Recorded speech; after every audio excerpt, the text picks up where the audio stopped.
Vous avez commencé en indiquant qu'un un Microsoft là qui est en Europe, en fait, il est à la fois soumis à la législation européenne, mais également d'une certaine façon avec le RGPD, donc il est en Mm. contradiction.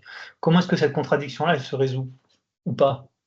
Eh bien, elle se résout pas. C'est-à-dire qu'en fait, de manière assez surprenante, si vous allez sur leur site, hein, ils sont tous conformes au RGPD. C'est-à-dire que le, le, le point, en fait, il est passé sous silence. Le fait qu'il y a une contradiction entre deux réglementations à laquelle l'acteur est soumis, c'est pas évoqué. Après, encore une fois, ce sont des cas très spécifiques dans lesquels il faudrait enfin, s'il y a une réquisition. Mais, et que cette réquisition porte aussi sur des données personnelles. Mais le principe est là, c'est ils sont effectivement soumis à deux lois contradictoires. Qu'est-ce qu'un chef d'entreprise comme Christophe Molinier, bon, qui est en train d'induire une trajectoire pour intégrer l'IA des data dans son entreprise et qui compte beaucoup dessus pour accélérer son entreprise, qu'est-ce que finalement tout ce débat sur la souveraineté, qu'est-ce que ça évoque chez toi et est-ce que tu as justement des remarques ou questions à poser à Servan? Beaucoup de choses. L'environnement, ce que dit la question que vient de poser François-Marie me fait clairement dire qu'aujourd'hui, il n'y a absolument aucune garantie de mon point de vue que mes données, surtout celles de mes clients, quel qu'en soit l'angle d'attaque, puissent être sauvegardés si j'utilise des Américains. Voilà. Voilà une bonne conclusion. Alors, j'ai l'impression d'avoir bien fait passer le message. Non, mais enfin, pour être assez direct, et je pense que ça doit être puissance 10 vis-à-vis de l'IA.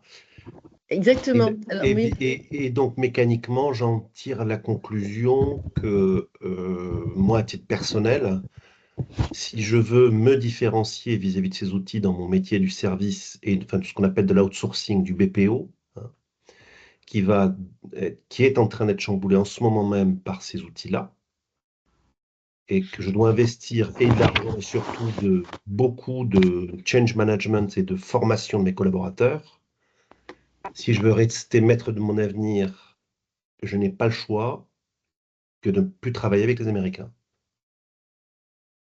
Alors, la bonne nouvelle, c'est effectivement, je n'ai pas beaucoup parlé des solutions, mais il se trouve qu'il y a, alors il y a NewSpot bien sûr, mais il n'y a pas que nous en fait, hein. Il y a tout un panel d'acteurs français qui ont des solutions. Alors en fait, quand on parle de ce 80% de part de marché, ça partait parce qu'ils ont démarré avant en fait, hein. Enfin, on va pas retirer ce qui est vrai et ce qu'on leur doit, c'est qu'ils ont été ces acteurs américains très très innovants et ils ont apporté des solutions fantastiques sur le marché. Le problème, c'est que derrière, en fait, ils mettent en place, non seulement ils ont ces problèmes réglementaires, mais ils mettent en place des systèmes de verrouillage, c'est-à-dire que leur façon de fonctionner, c'est qu'une fois que vous les avez utilisés, vous avez du mal à en sortir. Et il y a en ce moment une troisième voie européenne qui est en train de se mettre en place et entre acteurs du cloud, on échange beaucoup pour mettre en place des offres qui sont de plus en plus réversibles et interopérables. C'est-à-dire qu'en fait, on est vraiment dans cette logique. On vous dit, bah, venez parce que d'abord, nous, on va vous protéger vos données. On a des GPU, on a tout ce qu'il faut pour venir faire de l'IA chez nous. Et en plus, vous allez rester chez nous parce que vous y serez bien et pas parce que vous ne pourrez plus en sortir. Voilà, parce que si vous vouliez en sortir, vous le pourrez parce que nos offres seront interopérables. Nous, notre plateforme, elle sera déployable également on-premise, donc vous pourrez récupérer chez vous. Enfin voilà. Donc on est dans cette logique hein, entre acteurs européens de créer une voie qui est celle vraiment de la confiance. Oui, moi je suis très intéressé par la solution que vous proposez. Ouais, si vous pouvez nous laisser C'est vrai que c'est un vrai sujet. Voilà. Nous, on a le même sujet aussi, hein, forcément. Et on a toujours cette volonté d'être souverain et dans nos offres aussi. Donc, mais On face à pourrait une faire un puissance petit. américaine qui est toujours compliquée. Là, c'est off. Hein, ça, je parle pas pour Orange. Hein. Là, je parle pour moi. Je dis c'est une concurrence américaine qui peut être très compliquée parce que puissante, quoi. Je ne pense. Je trouve que le terme souverain est un terme un peu générique qui relaye deux réalités. C'est même pas une question de souveraineté. C'est une question juste de maîtriser son entreprise. Si on n'est plus maître de ce qu'on fait, c'est même pas une question de souveraineté. La souveraineté, ça s'applique à un État. On a tendance à considérer qu'une entreprise est souveraine. Non, non, non, non. une entreprise doit maîtriser son offre, ce qu'elle vend, à qui, comment et à quel prix.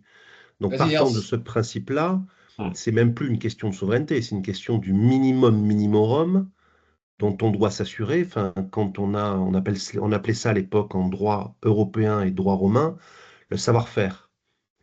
Et la maîtrise de la technologie ou la maîtrise de l'artisanat, puisqu'à l'époque, ça venait de ce principe-là, de maîtriser et l'approvisionnement et les machines qui permettaient de produire l'objet. Bon, ben, c'est la même chose pour les services. Donc pour moi, c'est même pas une question de souveraineté.